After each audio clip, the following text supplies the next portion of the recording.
اور جمعہ کے دن حضور نبی کریم صلی اللہ علیہ وآلہ وسلم نے ارشاد فرمایا کہ جمعہ کا دن جو سردار ہے تمام دنوں کا، تو جو جمعے کے دن مجھ پر درود پڑے گا اس کے درود پڑھنے کو میں خود سنتا ہوں۔ سبحان اللہ۔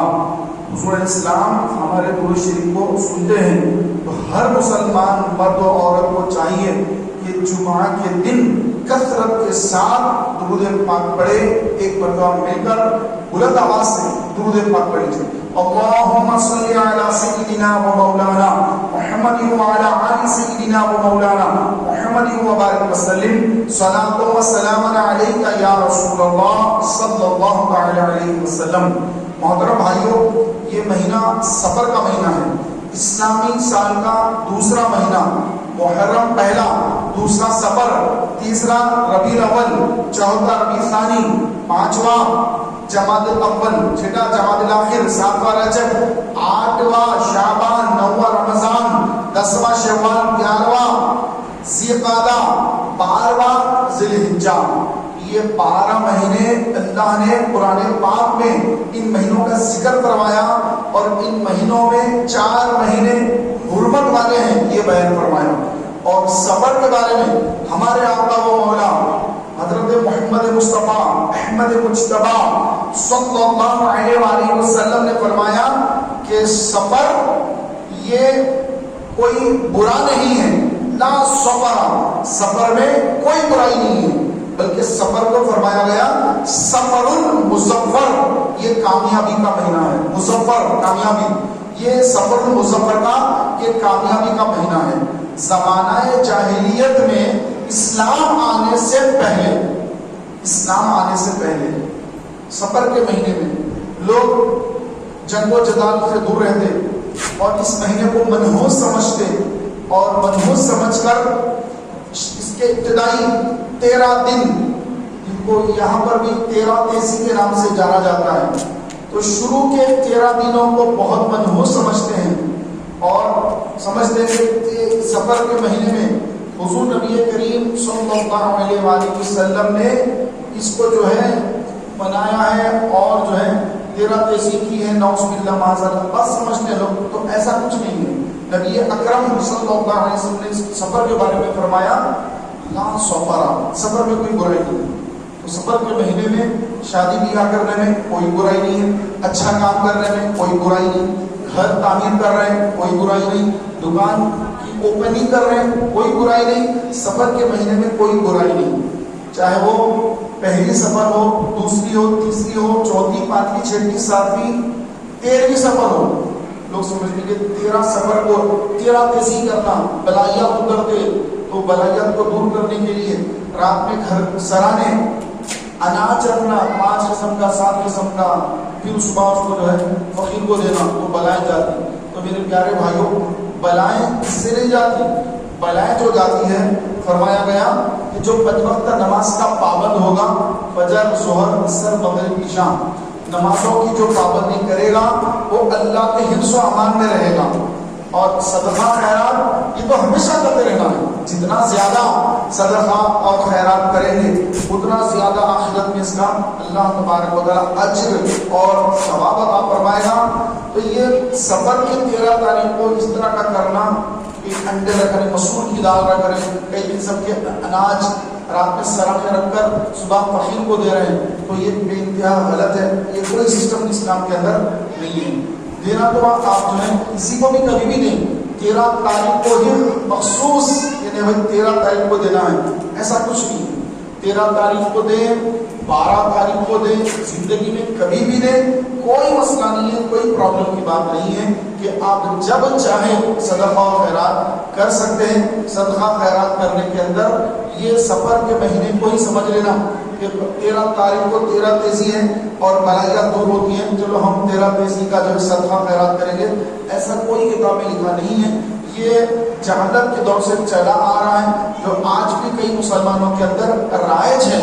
مسلمان آج بھی یہ کاموں میں مشغول ہیں، مصروف ہیں، شادی بیاہ بھی نہیں کرتے۔ سفر کا مہینہ شروع ہوتا ہے، شادی نہیں کرنا، کب کریں گے شادی؟ پھر ربیع الاول کے مہینے میں کریں گے۔ میرے پیارے بھائیوں، سفر یہ اللہ ہی کا مہینہ ہے، اور اللہ کے رسول صلی اللہ علیہ وسلم نے فرمایا سفر میں کوئی برائی نہیں ہے، کوئی اس کے اندر منحوسیت نہیں ہے۔ ہاں، منحوسیت، افلاس اور یہ جو بے برکتی ہے یہ کب ہے؟ انسان جب نمازوں کو چھوڑ دیتا ہے، شریعت کو چھوڑ دیتا ہے، اپنی منشیت اپنی مرضی کے مطابق زندگی گزارتا ہے، تو اس کو افلاس لگتا ہے، اس کے اندر منحوسیت آتی ہے، تو اس کے پیسے میں برکت ختم، اس کی عمر میں برکت ختم، اس کے وقت میں برکت ختم، برکتیں اس کی ختم ہوتی ہے جو نماز کا پابند نہ ہو۔ سفر کا مہینہ ایسا نہیں کہ سفر کے مہینے میں جو ہے نعوذ باللہ یہ کوئی بلائیات نازل ہو رہی ہیں، مشکلیں آئیں گی، تکلیفیں آئیں گی، شادی کریں گے تو شادیاں ٹوٹ جائیں گی، طلاقیں ہو جائیں گی، خلا ہو جائیں گے، جھگڑے ہو جائیں گے۔ یہ پیارے بھائیوں یہ تمام چیزیں اسلام سے اس کا کوئی تعلق نہیں، یہ جہالت کی باتیں ہیں، یہ دین سے دوری کی باتیں ہیں۔ شادی کرنا ہے اور جو ہے لڑکا آیا ہوا ہے، باہر سے آیا ہوا لڑکا، امریکہ سے، لندن سے، دبئی سے، کہیں سے بھی آیا، سفر کا مہینہ ہے، اب اس کی شادی کر رہا ہے تو بعض لوگ رک جاتے ہیں، نہیں سفر میں مت کرو، یہ ٹوٹ جائے گی، شادی ٹوٹ جائے گی، ایسا ہو جائے گا۔ تو پیارے بھائی ایک بات بتائیے کہ آدمی اگر جمعہ کے دن نکاح کرے، رمضان کے مہینے میں نکاح کرے، تو کوئی گارنٹی لے سکتا ہے کہ رمضان کے دن، جمعہ کے دن اگر شادی ہوگی تو اس کی کبھی طلاق نہیں ہوگی؟ ایسا کوئی گارنٹی لے سکتا ہے؟ نہیں۔ کوئی حدیث میں ایسا کہ بھائی وہ شادی نہیں ٹوٹے گی جو فلاں دن کریں گے، کسی کوئی حدیث ہے تو بتائیے۔ تو ایسا کچھ نہیں ہے، کہ یہ سب اللہ تبارک و تعالیٰ سے وجل نے تقدیر پہ لکھ دیا ہے کہ کس کی شادی کہاں ہوگی، کس کی جہاں کتنی اولاد ہوگی۔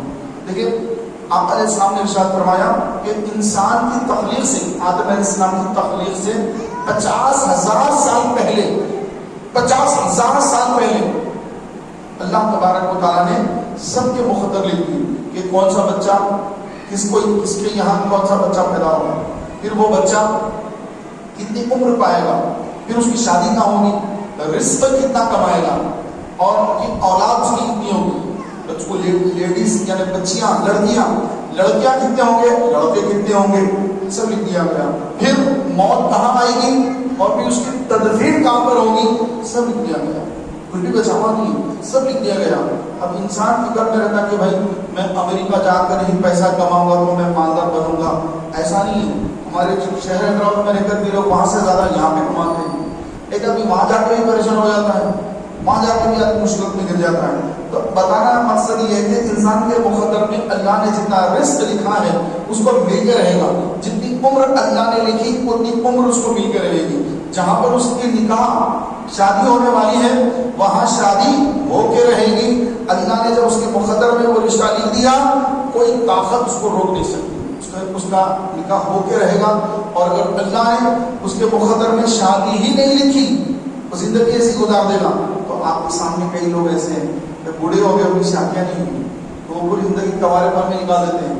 ان کو پیسے کی کمی نہیں ہے، ان کا منصب اعلیٰ ہے، پیسہ ہے، ان کو کسی چیز کی رکاوٹ نہیں ہے۔ یہ شادیوں میں رکاوٹیں کب آتی انسان کو کہ اس کے پاس پیسہ نہ ہو، وہ پڑھا لکھا نہیں ہے، پیسہ نہیں ہے، کچھ بھی نہیں ہے، تو لوگ اس کو ریجیکٹ کرتے ہیں، کہتے ہیں بھائی یہ تو ہماری بچی کو کیا پالے گا، کھائے گا کیا، کھلائے گا کہاں، رکھے گا کہاں، اس کے پاس تو گھر بھی نہیں ہے، کرائے کے گھروں میں لے کے پھرتا رہے گا، ہماری بچی کو نہیں، ہم اس کو نہیں کریں گے، کماتا کیا ہے، یہ مہنگائی کے دور میں کیا کماتا ہے، اس کو کیوں رشتہ دیں۔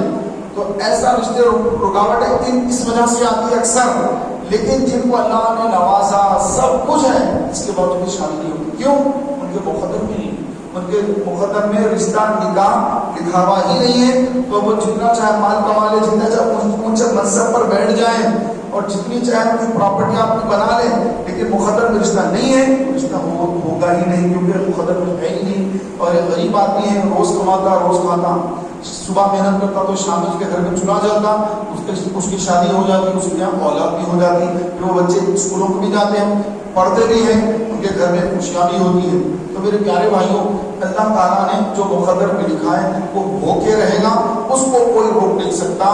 ہاں فرمایا گیا کہ تقدیر میں دو قسم کی تقدیریں اللہ نے بنائی، ایک ہے تقدیر مبرم، ایک ہے تقدیر معلق۔ یہ دو تقدیریں بعض علماء نے اور ایک بھی تقدیر لکھی ہے، تو یہ دو زیادہ مشہور ہیں، ایک مبرم ایک معلق۔ تو مبرم میں جو آ گیا وہ ہو کے رہے گا، اس کو کوئی بدل نہیں سکتا، اللہ نے اس کو لکھ دیا ہے، اب اللہ بدلنے والا نہیں ہے اس کو۔ کوئی بھی ولی دعا کرے یا اگر کوئی نبی بھی دعا کرے تو اللہ تبارک و تعالیٰ نبی کو بھی منع فرماتا ہے کہ اے میرے نبی آپ اس کے لیے دعا مت کیجیے. جیسے کہ ہمارے آقا علیہ السلام نے دعا فرمائی تھی کہ اے اللہ میری امت میں اتحاد قائم رکھ, میری امت ہمیشہ متحد رہے. اللہ تعالیٰ نے فرما دیا کہ اے میرے نبی آپ یہ دعا مت مانگیے کہ آپ کی امت میں اتحاد اتفاق ہو.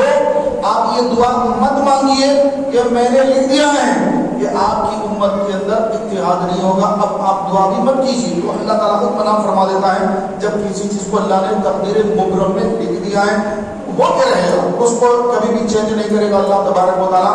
ایک ہے تقدیر معلق, یعنی وہ تقدیر معلق ہے بیچ میں, ادھر بھی ہو سکتا ادھر بھی ہو سکتا. تو وہ جو ایک تقدیر معلق ہے اس میں اگر لکھا ہوا ہے تقدیر معلق کے اندر کہ فلاں کی شادی فلاں ہوگی فلاں جگہ ہوگی, لیکن اگر یہ کوشش کرے گا اور ہم سے دعا کرے گا کہ یہاں نہیں میری یہاں ہو جائے, تو پھر اللہ چاہے تو اپنی رحمت سے اس کی دعا کو قبول فرما کر, کیونکہ وہ تقدیر معلق میں اللہ نے لکھا ہے تو اس کو چاہے تو اللہ بدلتا ہے, لیکن دوسروں کو اللہ تعالیٰ بدلتا ہی نہیں. تو اگر معلق میں لکھا ہوا ہے کہ یہ فلاں بندہ اتنا رزق کمائے گا اور اگر دعا مانگے گا اور محنت کرے گا تو اس کے مقدر میں اتنا رزق ہے, اور اگر محنت نہیں کرے گا تو اتنا ہی ہے. تو وہ محنت بھی کر رہا دعا بھی کر رہا کہ یا اللہ کہ میں تیری بارگاہ میں دعا کر رہا ہوں کہ تو مجھے یہ چیزیں عطا فرما دے تاکہ میری زندگی آسان ہو جائے. دعا کر رہا ہے تو اللہ نے پہلے کہ اگر دعا کرے گا یا کروائے گا تو اس کو یہ مل جائے گا. اب وہ کر رہا ہے تو ملے گا, وہ نہیں کرے گا تو نہیں ملے گا. اس لیے فرمایا گیا کہ ہمیشہ اللہ سے دعا مانگتے رہو کہ ہمیں نہیں معلوم کہ کون سی چیز تقدیر مبرم میں ہے, کون سی چیز تقدیر معلق میں ہے, ہمیں نہیں پتا. تو ہمیں کیا کرنا ہے, دعا کرتے رہنا ہے, کوشش کرتے رہنا ہے, محنت کرنا ہے, محنت کوشش اور اللہ کی بارگاہ میں دعا اور اللہ سے اچھی امید رکھنا ہے. یقیناً میرا رب مجھے ضرور عطا فرمائے گا. فرمایا گیا کہ انسان اپنے پروردگار سے جیسا گمان رکھتا ہے اللہ تعالیٰ اس کے ساتھ ویسا ہی معاملہ فرماتا ہے. آپ نے گمان کر لیا کہ اللہ مجھے ہرگز نہیں دے گا, ہرگز نہیں ملے گا. آپ نے گمان کیا اللہ سے اللہ مجھے ضرور دے گا, اللہ مجھے ضرور قبر کے عذاب سے بچائے گا, اللہ مجھے ضرور جہنم سے بچائے گا, اللہ ضرور بچائے گا اس کو, کیونکہ اللہ سے اس نے گمان ایسا نہیں رکھا. اللہ میرے سارے گناہوں کو معاف فرما دے گا, میں توبہ کر رہا ہوں, اللہ میرے ہر گناہ کو بخش دے گا, میرے رزق میں برکت دے گا, اللہ مجھے صحت دے گا, اللہ سے مجھے پوری امید ہے, اللہ مجھے ضرور دے گا. تو بندہ ایسا اگر گمان رکھے تو مولا اس کے گمان کو رائے گا نہیں فرماتا بلکہ اس کے گمان کے مطابق اس کو عطا فرماتا ہے. تو ہم اللہ تبارک و تعالیٰ سے بہترین گمان رکھیں اور محنت کریں اور کوشش کریں تو اللہ تبارک و تعالیٰ کی رحمت سے انشاءاللہ وہ ضرور چیزوں کو حاصل کر لے گا. محترم بھائیوں, اللہ تبارک و تعالیٰ سے بدل نے یہ جو 12 مہینے بنائے, یہ 12 مہینے ان میں 4 مہینے اللہ نے حرمت والے بیان فرما دیے. اس کی حرمت زیادہ ہے, اس میں گناہ نہ کرو, اس میں اللہ کی نافرمانی نہ کرو. تو وہ کون سے ہیں؟ ایک رجب, ایک ذی القعدہ, ایک ذی الحجہ, ایک محرم. چلے گیا.